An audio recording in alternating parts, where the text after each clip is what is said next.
Hello, everybody. I'm Omar. I'm the founder of Sasco Digital Assets, and we're going to try a new format today for our market updates. So typically, you would have seen me in our studio where I had the Vibe screen, and I would do the market update. I would get the data and show you that data. We're going to continue to do that. I'm just in my home right now because one of the things that we recognized is Bitcoin is an incredibly volatile asset. The market moves on you, and you really need to be responsive. And doing all that setup had its complications. It just took a lot of time to get it done right. So we're going to try to be a little bit more agile. And my hope is that I'm able to do these market updates on a more frequent basis and really get it to be super easy so that it's not a huge chore for me to just flip on camera and record a video like this. So this is going to be the new format. We'll see how it works. If you have any feedback, please let us know what you think. What I'm going to get into today is what happened yesterday. But before I do that, I want to talk about why I even do this. So a little bit about me. I've been a Bitcoin investor for going on 10 years now. And in the early days, it was very different from today. Whenever we saw the price crash or correct or shoot up, I really wanted to understand what was going on because I really wanted to protect my investment. And, in the early days, I would say that there was a higher risk that there might have been a fundamental issue. That risk really doesn't exist anymore. And what I mean by a fundamental issue is an issue with the protocol, a bug being discovered. And that was always my major concern because I've always believed in Bitcoin as a monetary unit. I believed in Bitcoin as an investment asset. I come from a technology background. I deliver technology to banks and financial institutions all over the world. So I really have a very deep understanding of financial technology. And, I wanted to make sure that my investment was sound in the sense that, there wasn't any real risk in the investment itself. So, that's really where this desire to really understand Bitcoin deeply came from. Because if I could understand why, for example, the price would crash 20% in a day, 30%, 40% in a day, then I could, build my confidence in the investment. So that's where my analysis came from. I've been able to really hone my tools and become really effective over time, to the point where I am today. And, I've done pretty well in terms of my Bitcoin investment. I was able to retire from my corporate 9-to-5 job and start Sasco Digital to educate others on Bitcoin and develop products and services for the institutional market and high net worth individuals and others, corporations, others that are interested in using Bitcoin as a tool for any number of financial reasons. So, that's a little bit about my background and history. There's a lot more that, I'll be kind of sharing with this audience over time. But for now, I want to get into, really what the hell happened yesterday. Everything was looking good on chain. Everything was looking good from a price fundamentals perspective. We had just passed certain milestones in, Bitcoin's price history that, really gave me a bullish view that we were going to be seeing $100,000 prices and beyond later this year. And, those predictions, I don't really like predictions, particularly on short time frames. And when I'm looking at the charts and when I'm looking at the data, I'm really trying to understand what Bitcoin is going to be doing in the next weeks, months, and years, not in the next hours and days. And it's very difficult. The shorter the time frame, the harder it is to really predict what's going to happen with Bitcoin price movement. If you really zoom into the chart, if you go into the 1 minute, 5 minute charts, you'll see that Bitcoin's price is incredibly, it's almost random. But if you zoom out, you see that, it goes to the upside. And so if you're a long-term investor, if you're a long-term value investor, Bitcoin is incredibly attractive, because you could zoom out and see that it's just been growing and growing as it's become more and more adopted because it really solves some incredible issues that, society is facing. So it's obvious that, Bitcoin is going to do well, but you always want to gain a little bit of an edge in terms of the information that you're getting from your investment. So I was looking at the data over the past, kind of 24 hours since yesterday's event, and here's what I'm going to show you. So before we get into exactly what happened yesterday, let's recount what happened over the past couple of months. And, this chart really tells a story. I'm going to start right over here. And this is where we saw the price of Bitcoin approach 65,000. That is the all-time high Bitcoin price in history. And it was only at that level for a very momentary kind of period of time before we saw, a price decline. And this would be a typical price decline. This was the, what was the time frame here? This was in April. We saw a price decline. I remember having dinner with some former coworkers, and we were talking about, Bitcoin, and its price history and what would happen. It was actually around this time frame here in early May. And I was adamant the price is not going to go below 40,000, for X number of reasons, all based on on-chain data and price history and understanding the market and understanding the Fibonacci levels and all the other kind of things you're going to hear me talk about.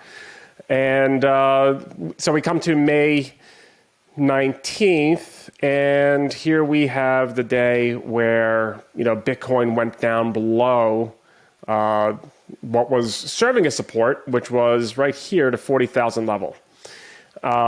We saw a massive wave of liquidations, and liquidations are the result of traders taking on too much risk. It's very simple. There's something for Bitcoin. I'm sorry, there's something for everyone in Bitcoin. There's something for traders. There's something for long-term value investors, speculators. There's something for really any type of investment profile. And the reason why is because Bitcoin is absolutely perfectly scarce. And if you have something that's perfectly scarce, then you know everything you need to know about the supply. All that matters really is demand. And as long as it solves a technology problem, it's going to be adopted. And Bitcoin checks all those boxes. So I knew that, and if you've been watching these updates, I was saying that we were not going to see Bitcoin trade below the $30,000 level. And that's held true. We haven't seen really any major, we saw a couple of spikes, which presented great buying opportunities, but we haven't seen any major time spent below the 30,000 level. And that was because the golden ratio has never been violated in Bitcoin's history. The golden ratio is a 618 price level. It's the Fibonacci sequence. I did a video on this a couple of weeks ago. We've never seen it violate. And again, it hasn't been violated. And what you see here is a Fibonacci, and you can see when we overlay the Fibonacci, the golden ratio on this price data, you can see, here, these lines serve as resistance, and then it serves as support. So here's a really good example. So you can see the price went up here, it bounced off this fib level, it went down to this fib level, bounced off, made its way up, right, and continued bouncing between these fib levels. Just recently, we saw that Bitcoin surpassed the 618 level. It had a hard time doing it. If you were watching the price over the past couple of weeks, you were seeing that it approached, 50,000, tried to make its way above it. It got deflected a few times before it finally did it the day before yesterday, just the day before El Salvador adopted Bitcoin. That was just yesterday. So the news going into yesterday was incredibly bullish. You have your first nation state that's adopting Bitcoin as legal tender. The on-chain data was looking fantastic. It was showing that there was nothing but major buying happening, particularly on the American exchanges. And when we could see buying in the form of Bitcoin moving from the exchange. So when you see Bitcoin moving from the exchange, it not only means that it's being bought, but it also means that it's being moved into cold storage or some other custody solution. It's not on the exchange where it's very easy to sell.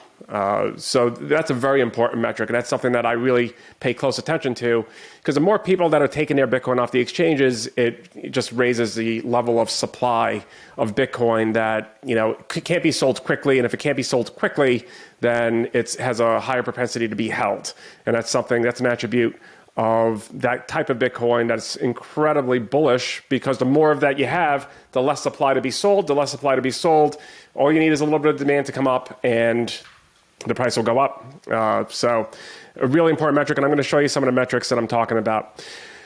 Now, here's what happened yesterday. There was no news. I can't find any news. There was no, and this is rare in Bitcoin. I can't even remember a time where there wasn't a triggering event that started a sell-off. We've seen many times cascading liquidations, but there's always been a trigger. On May 19th, that trigger was that China was banning mining. Okay, we don't have a trigger. I can't find any negative news. We had positive news that El Salvador was adopting Bitcoin. So what happened? Let's look at the liquidation data. So this is liquidation data from Bybit. Bybit is a retail exchange that allows traders to, really take a lot of leverage. I'm pretty sure they do up to 100x leverage, which is beyond insane. That level of leverage is incredibly risky. The way 100x leverage works is you borrow money. If the price moves up $1, you make $100. If it moves down $1, you lose $100. Super, super risky because all you need is the price to move down just a little bit and you're crushed. They call it degenerate trading. And who does that kind of trading? It's not sophisticated investors. Unfortunately, it's not professional investors or traders. It's predominantly retail. It's, kids in their bedroom that are watching YouTube videos. They're probably watching BitBoy Crypto. They're watching, and joining Telegram groups where they're learning how to trade, on leverage. And they're following social media posts. And what you saw was over the past 24 hours, I think it was up to 3.2. I actually have a screenshot here. This is better. Yeah, so $3.72 billion were liquidated over the past 24 hours. And if we look at these exchanges here, you have Bybit, Huobi, Binance, OKX, FTX is the only one that appears to be balanced in terms of longs and shorts. But all these other exchanges, look how long they are. Deribit also, and it's funny because FTX and Deribit are the two exchanges that I would say you would find the most professional traders on. Everything else here is really, retail traders that are making risky bets. 93.6% of the traders that were taking leverage on Bybit were long. 97 on Huobi. This is unsustainable. This is, anyone that's looking at this data, I'm going to tell you what I think happened. You've got someone out there that's looking at this data. Either they have a lot of capital or they have access to a lot of capital. If they have access to a lot of capital, all it needs, is someone just saying, hey, I'm going to borrow, let's say, $2 billion, $3 billion. I'll pay a couple of $1 million to use it for 24 hours. And what they're going to do is they're going to wreck these traders. So, and the way they do that is they identify that these positions are long. They go onto exchanges. They spread that liquidity across the exchanges, massive selling, and they created a price in the hopes that they're going to scoop up some cheap Bitcoin. It's very hard to do. It's very risky to do. It's not something that's done every day. Actually, it takes a lot of planning because they would have had to borrow that liquidity and buy the Bitcoin before they could sell it. What they're really doing is they're moving to spot pricing. Expect to see a lot more of this over time, but also expect to see that eventually as the liquidity, as the market cap increases in Bitcoin, as it becomes a bigger asset, it gets harder and harder to do, which means that, when it does happen, it's going to be to lesser effect. I'm talking years out. But I would expect, Bitcoin is volatile because it is true capitalism. It's 24/7, traded on exchanges. It's access to everyone. There's no one barred from interacting with Bitcoin. You might have some challenges getting on certain exchanges, depending on where you live in the world, but it is the closest thing we have to an asset that literally anybody can interact with, for any number of financial reasons. Okay, now we get to the big question. And the big question is the bull market still intact? And short answer, absolutely. There's no indication that anything from an on-chain perspective is, detrimental to the price action that we Expect to see later this year that the supply crunch is still intact. If anything, yesterday was actually pretty bullish. Who was it not bullish for? People that don't understand how this stuff works. And there's a lot of that. If you were one of those people that saw the price drop from 52,000 to, 45, 44, 43, and you had your hand on the sell button, you might have, lost your Bitcoin. And that's terrible. The way I kind of like to analogize the way these markets work is, it's like one big swimming pool. And you got a lot of kids playing in that swimming pool. And if you get splashed, it's not a big deal. And as liquidity increases, as that swimming pool gets bigger, you're going to get splashed less and less. If you're seeing this as a long-term investment and you understand that this is a technology that's being adopted, that it solves a problem, that you're in it for the long haul, something like this is not going to faze you, right? Because you're not going to sell because of price action on a single day. Unfortunately, there's a lot of people that don't have faith, don't have confidence, and not just people, there's major, businesses, because at the end of the day, those businesses are run by people. Institutions are run by people. Those are institutional investors, but if you don't really understand the asset you're investing in, then, you run the risk of parting ways with, one of the most incredible assets, one of the most incredible investments in humanity. It's understandable, because if you're the chief investment officer for a major firm, how much time are you really going to spend to focus on Bitcoin? You're going to study, the entire market. You're going to, study risk across the market. You're not really going to focus and specialize on a particular asset class. And that's what we're here for. There's oil and gas analysts and specialists. There's corn and commodities specialists. There's specialists across Forex specialists. There's specialists across every asset class. We specialize in Bitcoin, and that's why we have this really deep understanding of how it all works. So what I want to show you now is I want to show you data that will provide you a view of the Bitcoin that is going onto the exchanges and Bitcoin that's going off the exchanges. And what you'll see is what happened yesterday is there was more Bitcoin that left the exchanges than went on the exchanges, which is super bullish. May 19th, that wasn't the case. On May 19th, a lot of Bitcoin showed up on the exchanges, and it took up until mid-August for all those. I'm sorry. It took, I'm sorry. I was correct. It took up until mid-August for all that Bitcoin to be bought up from May. And who was buying? Long-term investors, long-term holders, maybe institutions. There was a lot of Bitcoin that have been bought up over the past couple of months. And yesterday was an incredible buying opportunity. You had a lot of people that got shook out of their investment. But you had more people that saw it as an opportunity to get some cheaper Bitcoin because they have faith and confidence in future performance. So here I have, this is the total transfer volume from all exchanges. Okay, so if we look at the data, we'll see that the total transfer volume to exchanges, these are people that might have freaked out and sent their Bitcoin to the exchanges to sell, but we don't really see that. We see a little bit of a spike here. Okay, this is yesterday's data. I'm going to zoom in, see if we can get more of a resolution on here. And here we are, Tuesday. This is the hourly. I'll go to the day to see if we can, a little bit of a increase, but nothing like, this was July 17th, just any normal day that saw a spike. We didn't really see a massive spike. If I show you what May 19th looked like, here it is. Here's May 19th. On May 19th, almost 169,000 Bitcoins were sent to exchanges to be sold. So yesterday paled in comparison to that. Now let's look at how much Bitcoin moved from the exchange to cold storage. And, again, not a major, buying day, but there was more buying. I'll go to daily here.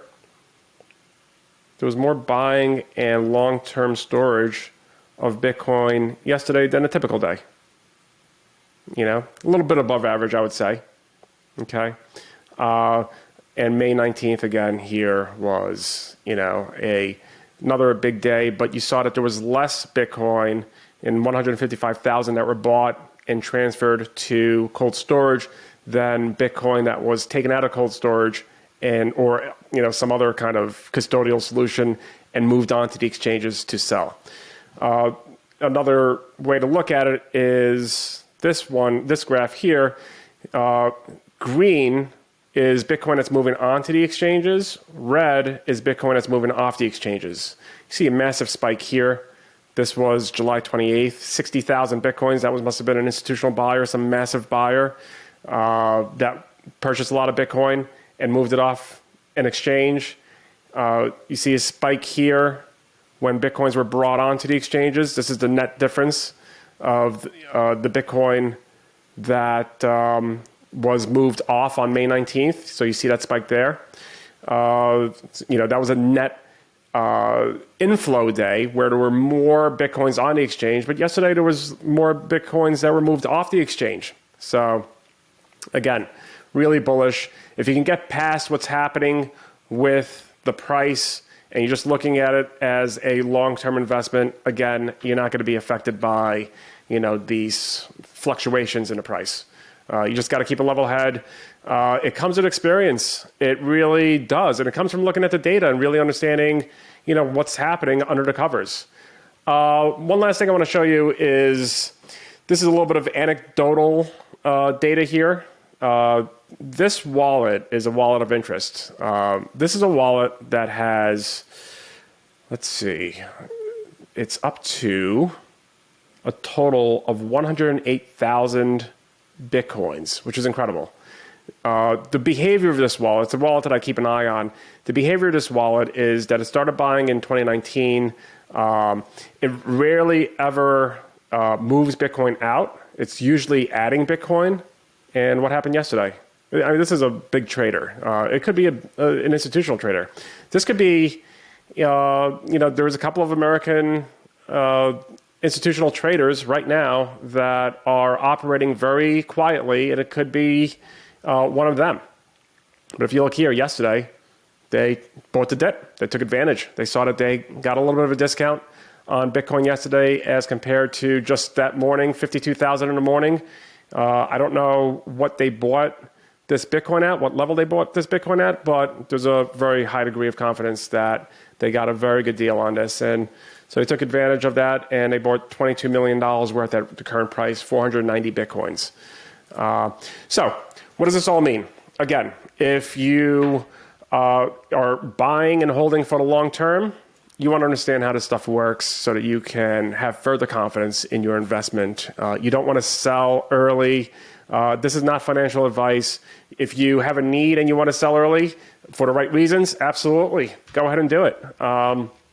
But if you're selling because of fear, uncertainty, and doubt, look at the data, understand what's happening, read the news. And I wouldn't say the mainstream news sources are particularly, good at this stuff. Even the banks have a hard time.